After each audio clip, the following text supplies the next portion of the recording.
नमस्कार दोस्तों, मैं हूं मुकेश। स्वागत है अपने यूट्यूब चैनल हिंदी साहित्य डॉट 104 में। तो हम आज की वीडियो में बात करने वाले हैं। एक कहानी है जो कि प्रेमचंद द्वारा रचित है, मृतक भोज। इस कहानी का जो है दोस्तों, हमें समीक्षा करना है और उस समीक्षा करने के लिए हमें कहानी के जो तत्व होते हैं उनकी सहायता लेनी होगी। उस कहानी के तत्वों के आधार पर ही आज हम इस कहानी मृतक भोज की समीक्षा करने वाले हैं। तो चलिए देखते हैं, देर ना करते हुए क्वेश्चन की ओर बढ़ते हैं। क्वेश्चन है, कहानी कला की दृष्टि से मृतक भोज शीर्षक कहानी की समीक्षा कीजिए। दोस्तों, ये जो क्वेश्चन है वह एग्जाम की दृष्टि से भी बहुत ही मोस्ट इम्पोर्टेंट है, तो इस वीडियो को मिस एकदम ना करें। तो चलिए हम देखते हैं आंसर। मृतक भोज मुंशी प्रेमचंद की एक यथार्थवादी कहानी है। इस कहानी स्वतंत्र पूर्व भारतीय समाज व्यवस्था पर प्रहार किया गया है। ये कहानी उस समय की है जब भारत स्वतंत्र नहीं हुआ था। उस समय की जो समाज की व्यवस्था थी, उस दृश्य को इस कहानी के अंतर्गत दिखाया गया है। गांव में प्रचलित मृतक भोज के बहाने जाति बिरादरी के पंचायतों और पंचों द्वारा अपने ही लोगों को लूटते हुए दिखलाया गया है। किस प्रकार एक मृतक भोज के बहाने एक परिवार, चाहे वह आर्थिक रूप से कमज़ोर हो, कैसी भी स्थिति में वह जी रहा हो, फिर भी उन्हें यह डर होता है कि समाज उन्हें क्या कहेगा। समाज के डर से उन्हें, अपनी जाति बिरादरी के डर से उन्हें अपने सर पर कर्ज लेते हुए उस मृतक व्यक्ति के लिए मृतक भोज करवाना अनिवार्य बन जाता है। उस चीज़ को इस कहानी में दिखलाया गया है। प्रस्तुत कहानी की कहानी कला की दृष्टि से समीक्षा करने के लिए उनके निम्नलिखित तत्वों से होकर गुजरना ही होगा। कहानी के जो तत्व होते हैं वह 7 होते हैं। प्रथम, कथावस्तु। दूसरा, पात्र एवं चरित्र चित्रण। तीसरा, संवाद। चौथा, देश काल और वातावरण। पांचवा, उद्देश्य। छठा, भाषा शैली। और सातवां, शीर्षक। पहला है दोस्तों कथावस्तु।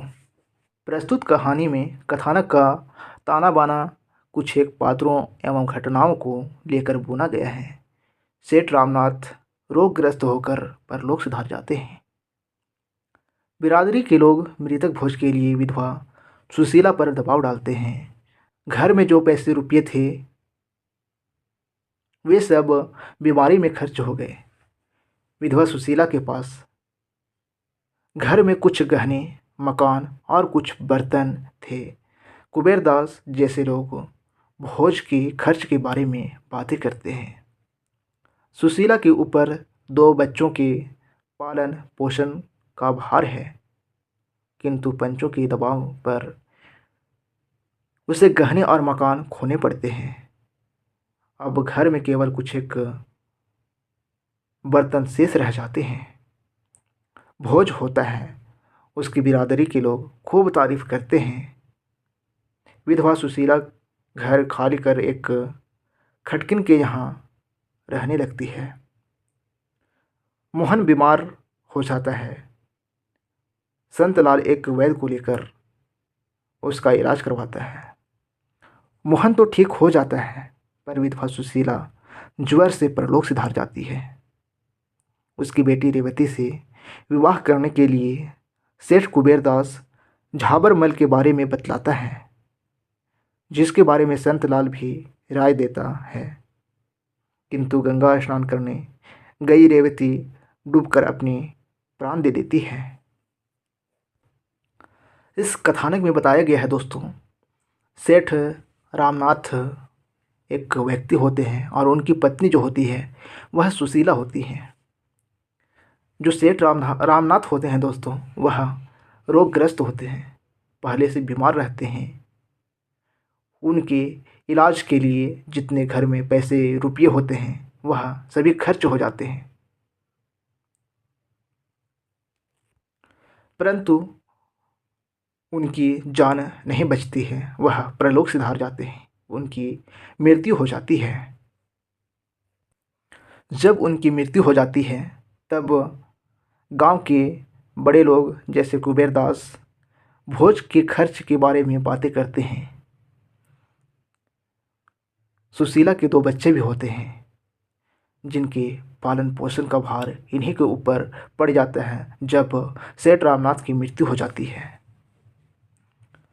जब इनकी मृत्यु हो जाती है दोस्तों, तो उनके मृतक भोज के लिए सुशीला के ऊपर दबाव डालना शुरू कर देते हैं। सुशीला के पास सिर्फ कुछ बर्तन और कुछ गहने ही बचते हैं, जिसे भी उनके मृतक भोज में खोने पड़ते हैं, उसे भी बेचना पड़ता है।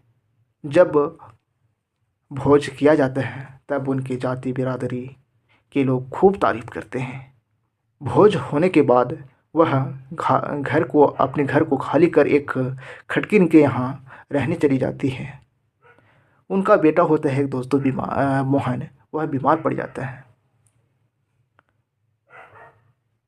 संतलाल, उसका सुशीला का एक भाई होता है, वह वैद्य को लेकर उसका इलाज करवाता है।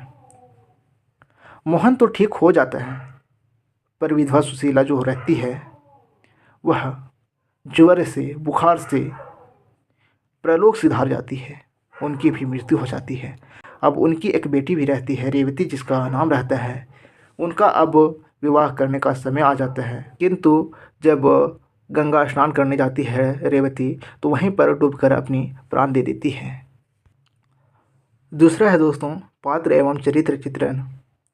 प्रस्तुत कहानी में सुशीला केंद्रीय नारी पात्र हैं, जो अपने पति सेठ रामनाथ के स्वर्गवास हो जाने पर मर्यादा का पालन करने के लिए बिरादरी के दबाववश अपने गहने, मकान सब बेच देती है। कुबेरदास, झाबरबल जैसे लोग उसका एक ऐसा शोषण करते हैं कि परिस्थितियों से लड़ती सुशीला ज्वर पीड़ित होकर प्रलोक सिधार जाती है। इस कहानी में सुशीला की बेटी रेवती का चरित्र एक विद्रोह के रूप में चित्रित हुआ है, जो झाबरमल से विवाह नहीं कर गंगा स्नान करते हुए डूबकर अपने प्राण दे देती है। उसका भाई मोहन संसार में आश्रयदात्री विरेधा के पास रह जाता है। जो इस कहानी का जो केंद्रीय पात्र नारी में रही है दोस्तों, वह है सुशीला, जो अपने पति के स्वर्गवास, उनकी मृत्यु हो जाने पर मर्यादा को पालन करते हुए उनकी जो पत्नी होती है सुशीला, वह बिरादरी के दबाववश उनके दबाव में जितने भी गहने, मकान होते हैं सभी बेच देती है। गांव के जाने माने लोग, बड़े लोग या तो फिर पूंजीपति लोग जैसे कुबेरदास, झाबरमल जैसे लोग इस सुशीला का शोषण करने लगते हैं। फिर भी परिस्थितियों से लड़ती हुई सुशीला ज्वर पकड़ लेता है, ज्वर से पीड़ित हो जाती है। उनके बाद वह भी प्रलोक सिधार जाती है। उनकी एक बेटी होती है रेवती, वह विद्रोह के रूप में उसका चरित्र चित्रित होता है, जो झाबरमल से विवाह नहीं कर गंगा में स्नान करते हुए डूबकर अपने प्राण दे देती है। तीसरा है संवाद। प्रस्तुत कहानी में पात्रानुकूल, भावानुकूल संवाद प्रयुक्त हुए हैं। इस दृष्टि से एक उदाहरण यहाँ द्रष्टव्य है। रेवती नाबालिग थी, माता पिता नहीं थे। इसी दशा में पंचों का उस पर पूरा अधिकार था। वह बिरादरी के दबाव में नहीं रहना चाहती है। ना चाहे कानून बिरादरी के अधिकार की उपेक्षा नहीं कर सकता। संत लाल ने यह माजरा सुना तो दांत पीसकर बोले, ना जाने इस बिरादरी का भगवान कब अंत करेंगे। रेवती, क्या बिरादरी मुझे जबरदस्ती अपने अधिकार में ले सकती है? संतलाल, हाँ बेटी, धानिकों के हाथ में तो कानून भी है। अर्थात जो धनी व्यक्ति होते हैं वह उन्हीं के हाथों में कानून भी अधिकतर रहता है। चौथा है देश, काल एवं वातावरण। प्रस्तुत कहानी में स्वतंत्रता पूर्व भारतीय समाज का व्यवस्था का प्रामाणिक चित्रण हुआ है। इस कहानी में सेठ रामनाथ के मरणोपरांत विधवा सुशीला के परिवार पर आई विपत्ति का यथार्थ चित्रण हुआ है। संपूर्ण कहानी में 14 वर्षीय नाबालिग बालिका रेवती का विद्रोह अपेक्षाकृत अधिक महत्वपूर्ण रखता है। इस कहानी में वातावरण देशकाल के अनुरूप चित्रित हुआ है। 5वां है उद्देश्य। प्रस्तुत कहानी में स्वतंत्रता पूर्व भारतीय समाज का प्रामाणिक चित्रण करना ही कहानीकार प्रेमचंद का मूल उद्देश्य है। भाषा शैली। भाषा पर प्रेमचंद का पूर्ण अधिकार है। प्रस्तुत कहानी में प्रयुक्त भाषा शैली सरल, प्रवाहमयी एवं व्यवहारिक है। 7वां शीर्षक। प्रस्तुत कहानी का शीर्षक मृतक भोज चित्तपूर्ण एवं समुच्चय सार्थक है। तो ये रहा दोस्तों तत्वों के आधार पर मृतक भोज कहानी का सारांश या तो फिर समीक्षा। आज की वीडियो में यहीं तक, मिलते हैं नेक्स्ट वीडियो में। तब तक के लिए आप सभी का बहुत बहुत धन्यवाद।